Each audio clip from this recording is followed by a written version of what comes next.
मंत्र्यांना मंत्रिमंडळातून डच्चू मिळेपर्यंत आंदोलन थांबवणार नाही अशी घोषणा उद्धव ठाकरेंनी केली आहे। उद्धव ठाकरे गटानं राज्यभरात सरकारविरोधात हल्लाबोल आंदोलन केलं।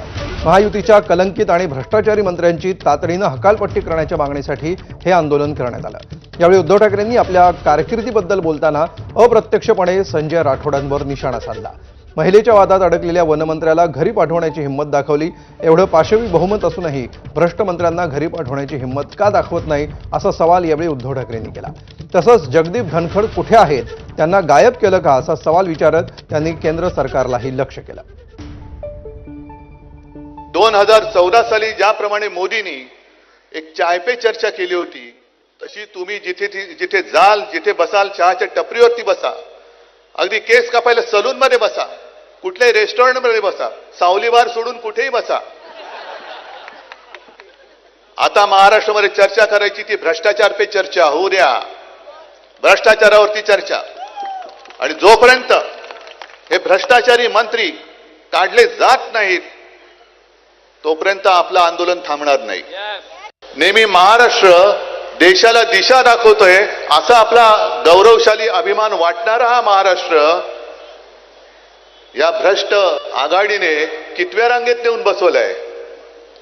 पाठीकडे एकदम भ्रष्टाचारात नंबर 1 पहिल्या रांगेत भ्रष्टाचाराची रांग लावली तर महाराष्ट्र पहिल्या रांगेत, पण विकास आणि नीतिमत्ता पाहिली तर महाराष्ट्र शेवटच्या रांगेत। अरे खरोखर लाज वाटते आम्हाला तुमची। मला देवेंद्र फडणवीसांची कीव येते। अरे पाशवी बहुमत आहे, वरती तुमचे बाप जरी तिकडे बसलेत दिल्लीमध्ये, तरी सुद्धा तुमची हिंमत होत नाही भ्रष्टाचारानं काढायला।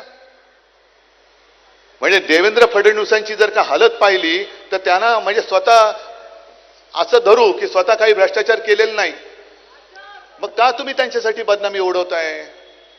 का तुम्ही त्यांच्यावरती पांघरून घालताय? तुम्हाला सत्ता टिकवण्यासाठी कोणतं तरी मंत्रिपद आपल्याला द्यावं लागतं, पण पहिल्या प्रथम असं झालं की एका व्यक्तीला आवडीचं खातं मिळालं। कोण? रमी मंत्री। हे रमी मंत्री आहेत, क्रीडा मंत्री कुठे आहेत? शेतकऱ्यांची चेष्टा करतात, शेतकऱ्यांची थट्टा करतात आणि भर सभागृहामध्ये रमी खेळतात तुम्ही। मग कशात रमतात तुम्ही? शेतकऱ्यांना कर्जमुक्ती करण्यासाठी यांच्याकडे पैसे नाहीत, शेतकऱ्यांच्या प्रश्नांकडे वेळ द्यायला यांच्याकडे वेळ नाहीये, लक्ष द्यायला वेळ नाहीये। नाही, समज देऊन सोडून देण्यात आलेले आहे की पुढच्या वेळेला बॅग उघडी टाकू नको, बॅग बंद ठेव।